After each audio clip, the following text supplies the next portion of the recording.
Hello students, स्वागत है आपका आपके अपने चैनल एमजीएम करियर इंस्टीट्यूट में। जैसा कि आपको पता है, हमारा जो टॉपिक है वो है हाइड्रोकार्बन, जिसके अंदर हम एरोमेटिक हाइड्रोकार्बन की बात कर रहे हैं। तो टॉपिक के अंदर केमिकल रिएक्शन को आगे कंटिन्यू करने से पहले अगर आपने हमारे चैनल को सब्सक्राइब नहीं किया है तो अभी सब्सक्राइब कर दें और बेल आइकन को प्रेस करना ना भूलें, ताकि आपको हमारे डेली लाइव लेक्चर्स का नोटिफिकेशन सबसे पहले मिले और आप अपनी स्टडी को कंटिन्यू रख पाएं। तो चलिए स्टार्ट करते हैं। अगली रिएक्शन कौन सी? कॉल्बेज रिएक्शन। ठीक है, रिएक्शन नंबर 10। क्यूमीन हाइड्रोपरऑक्साइड को खत्म करने के बाद हम आ पहुंचे हैं रिएक्शन नंबर 10 पे। तो चलिए, क्या होता है कॉल्बेज रिएक्शन? तो अगर सिंपली वर्ड में कहूं तो फिनॉल का अगर कार्बोक्सिलेशन कर दिया जाए तो उसे कहा जाता है कॉल्बेज रिएक्शन। तो क्या लिखें? Carboxylation of phenol, carboxylation of phenol is called Kolbe's reaction. क्या कहा गया है इसको? कॉल्बेज रिएक्शन कहा गया है। देखो ध्यान से, क्या होगा कि अगर मैं बात करूं कि ये है कोई फिनॉल और फिनॉल का रिएक्शन किसके साथ कराया गया है? CO2 के साथ कराया गया है इन प्रेजेंस ऑफ KOH। क्या बन जाएगा भाई?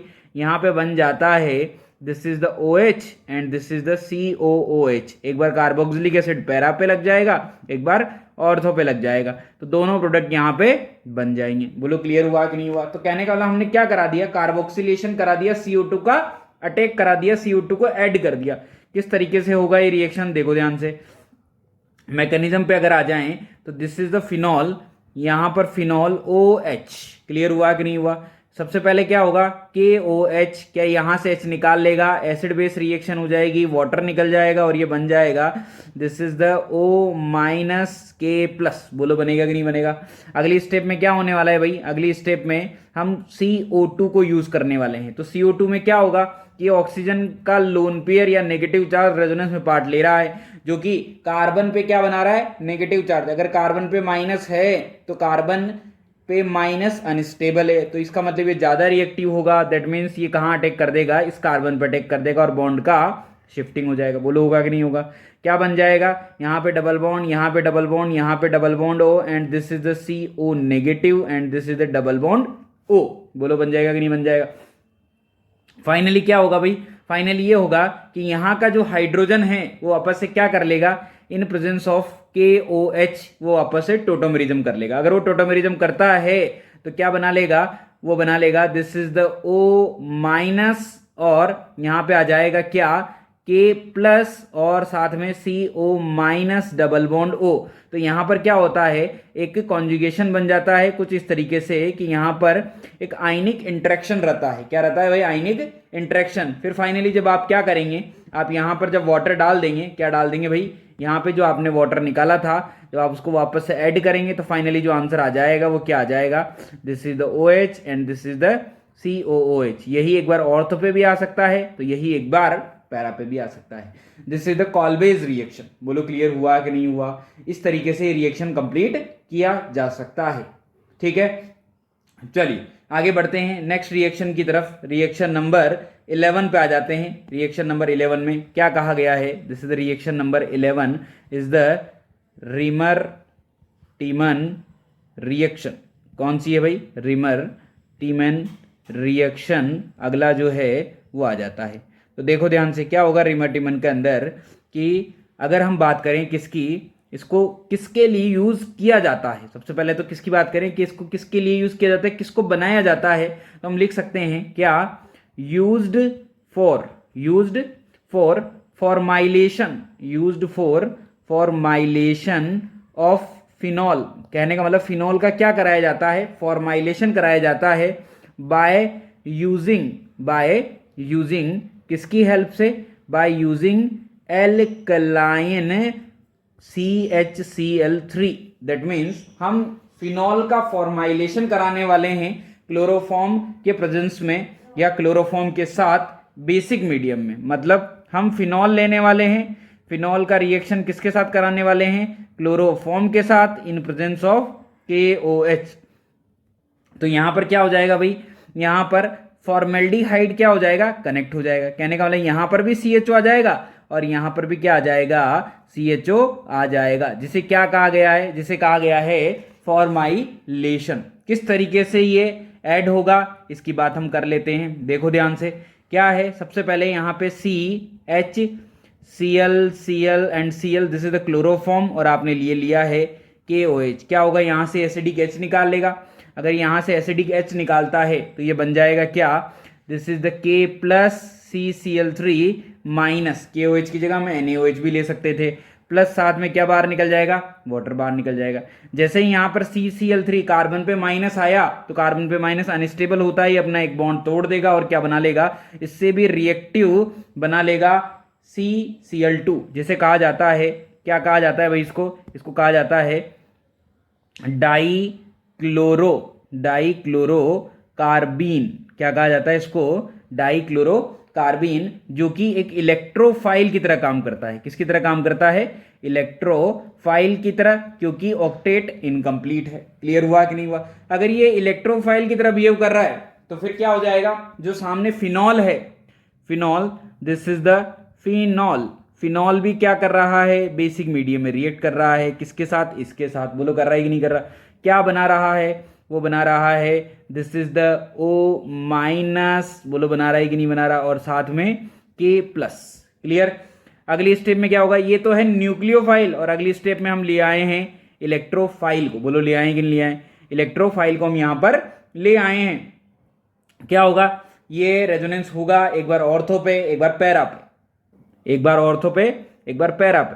तो इसने क्या किया, ऑर्थो से नेगेटिव चार्ज बनाया और इस कार्बन ने नेगेटिव चार्ज के थ्रू इस पे अटैक कर दिया। जैसे ही अटैक करेगा क्या बना लेगा, ये डबल बॉन्ड अपनी जगह पर है, ये डबल बॉन्ड अपनी जगह पर है, यहां आ जाएगा डबल बॉन्ड हो, यहां हाइड्रोजन, और ये बन चुका है CCl2, और इस पे आ चुका है नेगेटिव चार्ज। बोलो आया कि नहीं आया। अगली स्टेप में क्या होगा कि यहां पर आपको दिख रहा होगा कि ये वाला जो हाइड्रोजन है ये बहुत ज्यादा एसिडिक हो चुका है। ये हाइड्रोजन यहां से निकल के कहां आ जाएगा भाई, यहां पे आ जाएगा। अगर ये यहां से निकल के यहां आता है तो क्या बना लेगा, ये बना लेगा कुछ ऐसा कि bond bond double bond O, and this is the CHCl2, यहां नेगेटिव आ जाएगा और ये नेगेटिव रेजोनेंस कर लेगा। बोलो करेगा कि नहीं करेगा। अगर ये नेगेटिव रेजोनेंस करता है तो क्या बनाएगा, ये अगला स्ट्रक्चर बना लेगा, this is the bond, this is the O minus double bond double bond double bond, and this is the CHCl2। बोलो क्लियर हुआ कि नहीं हुआ। तो इस तरीके से ये यहां पे बन जाएगा। और आगे चलो, और आगे बात करें। अब क्या होगा अगली स्टेप में, अगली स्टेप में कुछ ऐसा हो जाएगा कि अगली स्टेप में जो O माइनस है वो खुद किसकी तरह बिहेव करेगा, इंटरनल न्यूक्लियोफाइल की तरह। तो वो यहां से यहां जाएगा और ये बॉन्ड यहां से यहां जाएगा, और यहां पे जो 2 Cl है उसमें से एक Cl को निकाल देगा। अगर एक Cl को निकाल देता है तो जरा देखो भाई ध्यान से, क्या बन जाएगा, यहां पे बन जाएगा double bond, this is the double bond O, this is the double bond CHCl। बोलो बन गया कि नहीं बन गया। अब क्या होने वाला है, अब होने वाला है कि यहां पर जो OH माइनस है वो फिर से आ जाएगा। क्या हो जाएगा, OH माइनस फिर से आएगा, और OH माइनस कहाँ कनेक्ट होगा, OH माइनस यहाँ कनेक्ट होगा, ये बॉन्ड वापस से वापस, और ये वापस से इस तरीके से रिटेन्ड हो जाएगा, मतलब रिवर्स हो जाएगा। तो क्या बन जाएगा, फिर से बन जाएगा यहाँ double bond double bond double bond, and this is the O minus, यहाँ पर ये CH था, एक Cl आ चुका है, एक OH आ चुका है। बोलो आया कि नहीं आया। फिर से क्या होगा, फिर से यहाँ से यहाँ और फिर से एक और Cl को निकाल देगा। तो फिर से क्या बना लेगा, ये फिर से बना लेगा, this is the double bond, this is the double bond O double bond CH, और अब आ चुका है यहाँ पे OH। अब क्या होगा भाई, फिर से OH माइनस आएगा। आज OH इस कार्बन पर अटैक नहीं करेगा क्योंकि उसको एसिडिक H मिल चुका है। बोलो मिला कि नहीं मिला। अगर एसिडिक H मिल चुका है तो थोड़ा सा और अच्छे से लिखते हैं इसको कुछ इस तरीके से कि यहाँ पर क्या हो चुका है भाई, यहाँ पर एसिडिक H है। अगर एसिडिक H है तो ये OH माइनस क्या करेगा, इस बॉन्ड को ब्रेक करेगा, ये बॉन्ड यहाँ से यहाँ जाएगा, ये यहाँ से यहाँ, और ये यहाँ से यहाँ वापस रिएक्शन रिवर्ट हो जाएगी। अगर रिएक्शन रिवर्ट हो जाएगी तो यहाँ डबल बॉन्ड, यहाँ डबल बॉन्ड, यहाँ डबल बॉन्ड, ये बन जाएगा O नेगेटिव, और ये बन चुका होगा C double bond OH aldehyde. बोलो बन जाएगा कि नहीं बन जाएगा। फाइनली हम क्या करेंगे यहाँ पर, फाइनली जब हम वाटर डाल देंगे तो वाटर डालते ही क्या बन जाएगा, यहाँ पे फिनॉल, और फिनॉल के ऑर्थो पोजीशन पे आ जाएगा एल्डिहाइड। बोलो आ जाएगा कि नहीं आ जाएगा। क्लियर है। तो यहाँ से क्या समझ में आया कि अगर हम कुछ नोट पॉइंट में बात करें तो हम क्या बोल सकते हैं कि अगर मान लीजिए कोई भी फिनॉल आपको ऐसा दे दिया जाए कि यहाँ पर भी OH है, यहाँ पर भी मिथाइल, यहाँ पर भी मिथाइल और यहाँ पर भी मिथाइल, और आपको डाल दिया जाए CHCl3 in presence of KOH, तो क्या प्रोडक्ट आने वाला है भाई, जरा बताओ ध्यान से। अब जरा मैकेनिज्म को अगर आपने ध्यान से पढ़ा है तो मैकेनिज्म में क्या कहानी है कि मैकेनिज्म के अंदर कहानी कुछ ऐसी है कि यहाँ का जो हाइड्रोजन है, कहाँ का हाइड्रोजन है भाई, यहाँ का जो हाइड्रोजन है ये यहाँ से कहाँ जा रहा था, ये यहाँ से यहाँ जा रहा था, जबकि अगर देखो इस क्वेश्चन के अंदर यहाँ पे कोई हाइड्रोजन है ही नहीं। जब कोई हाइड्रोजन ही नहीं है तो रिएक्शन क्या होगी, वापस से रिवर्ट नहीं जाएगी। अगर रिएक्शन रिवर्ट नहीं जाएगी तो रिएक्शन कहाँ पहुंच जाएगी, नीचे तक पहुंच जाएगी, और फाइनली जो प्रोडक्ट बन जाएगा वो कैसा बन जाएगा भाई, वो बन जाएगा कुछ ऐसा कि यहाँ डबल बॉन्ड O आ जाएगा, यहाँ डबल बॉन्ड, यहाँ डबल बॉन्ड और यहाँ CHCl2। तो ये क्लियर हुआ। कहने का मतलब जो CHCl2 हमारे यहाँ पे बन रहा था, क्या जनरेट हो रहा था यहाँ पे ये H यहाँ से निकल के कहाँ पे आ रहा था भाई, यहाँ पे आ रहा था। तो इसका मतलब हुआ था कि जब ये H यहाँ से निकल के यहाँ आया तो CHCl2 बन गया। बोलो बना कि नहीं बना। पर यहाँ पर अगर CHCl2 बन रहा है तो फिर यहाँ पे तो यही प्रोडक्ट फॉर्म हो जाएगा। बोलो होगा कि नहीं होगा। कहने का मतलब वो जो हाइड्रोजन है वो इस क्वेश्चन में प्रेजेंट नहीं है। अगर वो इस क्वेश्चन में प्रेजेंट नहीं है तो फिर हमारा जो फाइनली जो प्रोडक्ट होगा CCl2 वही क्या ले लेगा, एसिडिक H ले लेगा, और एसिडिक H लेके वो खुद ही क्या बना लेगा, प्रोडक्ट का फॉर्मेशन कर लेगा। तो यहाँ पर एल्डिहाइड का फॉर्मेशन नहीं हो पाएगा। तो चलिए कुछ नोट पॉइंट में, ये बात तो मैंने आपको बता दी। और नोट पॉइंट आप क्या लिख सकते हैं, this is the first, this is the second note point. क्या लिख सकते हैं कि यहाँ पर डाइक्लोरोकार्बिन इंटरमीडिएट इज फॉर्म्ड। बोलो है कि नहीं है। क्या बन रहा है यहाँ पे, डाइक्लोरोकार्बिन इंटरमीडिएट इज फॉर्म्ड, ये है डाइक्लोरोकार्बिन। ठीक। थर्ड पॉइंट में क्या लिख सकते हैं भाई, अगर यहाँ पे पॉलीफॉर्माइलेशन की बात की जाए तो पॉलीफॉर्माइलेशन पॉसिबल नहीं है, क्योंकि वो ग्रुप जो है वो एक इलेक्ट्रॉन विड्रॉइंग ग्रुप है। क्लियर है, क्या है, इलेक्ट्रॉन विड्रॉइंग ग्रुप, और वो एक कार्बन को एक हाइड्रोजन की जगह रिप्लेस हुआ है। फर्दर हाइड्रोजन बचा ही नहीं है तो रिएक्शन नहीं हो सकती। तो क्या लिख सकते हैं, नो चांस ऑफ पॉलीफॉर्माइलेशन।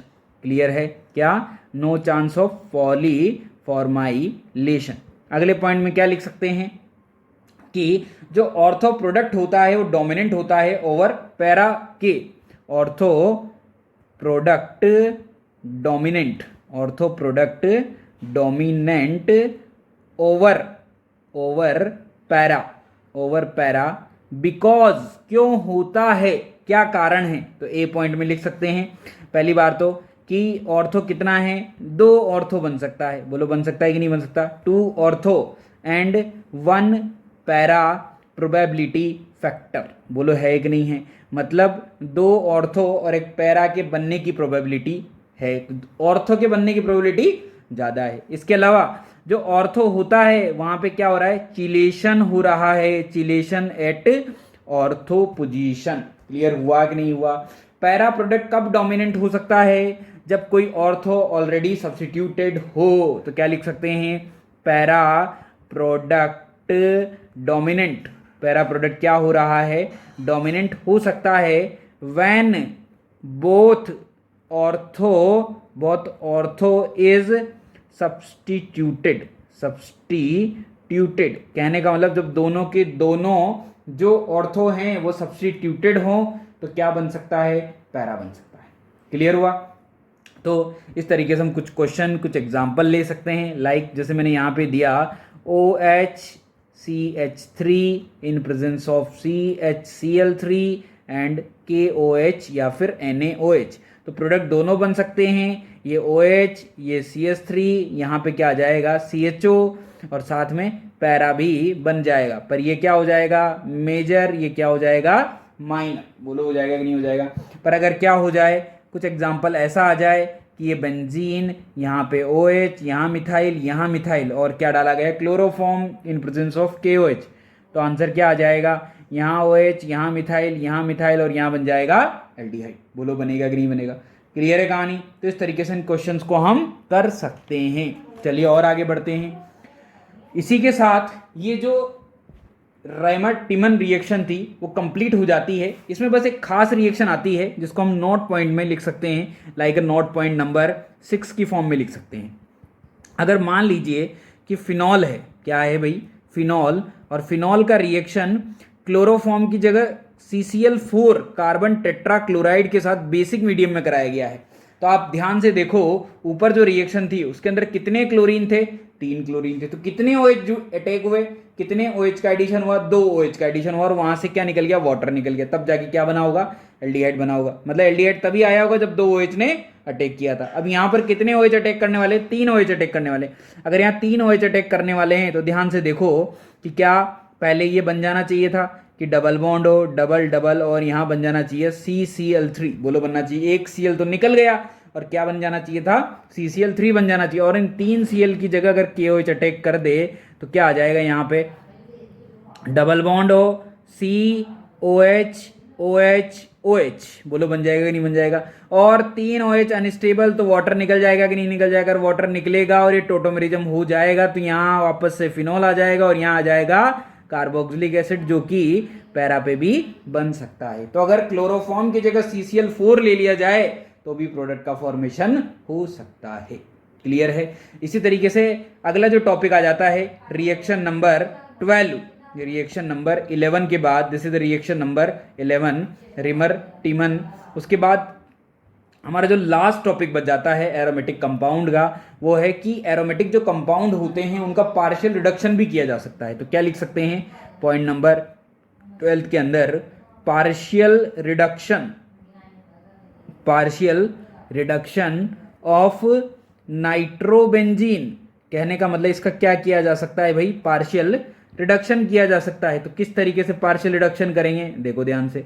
अगर बात करें किसकी, नाइट्रोबेंजीन की, तो सपोज दैट यहाँ पे नाइट्रोबेंजीन है, ये भी NO2 और ये भी NO2, और डाला गया है क्या, FeHCl या फिर SnHCl। तो क्या हो जाएगा भाई, यहाँ पे तो दोनों के दोनों ही रिड्यूस हो जाएंगे, ये भी NH2 में चला जाएगा, ये भी NH2 में चला जाएगा। पर अगर इसकी जगह स्पेशल रिएजेंट ले लिया जाए लाइक NH4HS या फिर NH3H2S या फिर NH4 होल ट्वाइस S या फिर Na2S या फिर NaHS, ये ले लिया जाए तो यहाँ पे केवल एक का ही रिडक्शन होगा किसी भी एक ग्रुप का, तो एक NO2 रह जाएगा और एक NH2 में कन्वर्ट हो जाएगा। तो आप लिख सकते हैं यहाँ पे किसका रिडक्शन होगा, ओनली 1 का रिडक्शन होगा। बोलो क्लियर हुआ कि नहीं हुआ, समझ में आया कि नहीं आया। तो इस तरीके से इन क्वेश्चंस को आप कर सकते हैं। इसी के साथ ये जो एरोमेटिक कंपाउंड है ये पूरी तरीके से खत्म हो जाता है। अब जो इसका लास्ट टॉपिक बच जाता है वो है फिजिकल प्रॉपर्टीज। क्या है, physical properties of aromatic hydrocarbon. Clear है क्या, physical properties of aromatic hydrocarbon की बात यहाँ पे हो जाती है। तो देखो ध्यान से क्या हो जाएगा, यहाँ पे जो फिजिकल प्रॉपर्टीज है उसके अंदर कुछ खास है नहीं, तो ज़्यादा तो हमें यहाँ पे बताना है नहीं, हम थोड़ा सा रिवाइज कर लेते हैं। तो देखो ध्यान से क्या बोल सकते हैं फिजिकल प्रॉपर्टीज में। पहला पॉइंट बोल सकते हैं कि जो बेंजीन है वो एक कलरलेस लिक्विड है। क्या बोल सकते हैं भाई, benzene is colourless liquid. Clear है, कलरलेस लिक्विड होता है जिसका बॉइलिंग पॉइंट लगभग 80 डिग्री सेंटीग्रेड होता है। पॉइंट नंबर 2 में क्या लिख सकते हैं, जो बेंजीन है वो इनसॉल्युबल होता है किसके अंदर, वाटर के अंदर। Benzene is insoluble in H2O and density less than H2। इसका जो डेंसिटी है वो क्या होता है, लेस देन होता है वाटर से। पॉइंट नंबर 3 में क्या लिख सकते हैं, जो बेंजीन है उसको किसकी तरह यूज किया जाता है, सॉल्वेंट की तरह। तो benzene is used as a solvent. किसकी तरह यूज होता है भाई, ये सॉल्वेंट की तरफ। एंड इट इज सॉल्युबल, किसके अंदर सॉल्युबल रहेगा ये, it is soluble in organic solvent. बोलो क्लियर हुआ कि नहीं हुआ। उसी तरीके से पॉइंट नंबर 4 की मैं बात करूं तो ये इट इज हाईली इनफ्लेमेबल, कहने का मतलब बहुत ज़्यादा ज्वलनशील होता है। ये क्या होता है भाई? ज्वलनशील, बहुत ज़्यादा आग पकड़ लेता है। Inflammable and burn with smoky flame, मतलब जैसे स्मोक लाइकली धुआं जो होता है उसी तरीके से फ्लेम के साथ ये जलता है।